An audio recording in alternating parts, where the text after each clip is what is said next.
Utilizing time or using time. My son is wasting time all day playing video games. My daughter is busy reading books all day. The difference you notice in these sentences are exactly what we are talking about. Using the time and utilizing the time. What is utilization of time? Kids make use of time for everything they do, even if it is playing unproductive video games. Whereas, utilization of time is always productive and useful.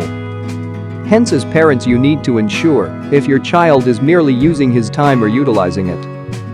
How can you do that is the question, right? The answer is pretty simple and in your hands. You know what are the things that interests your kids.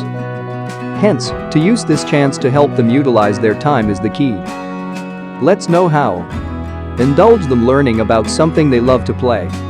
For example, video games or Legos or virtual reality. Does it sound too much? Trust me, it is not.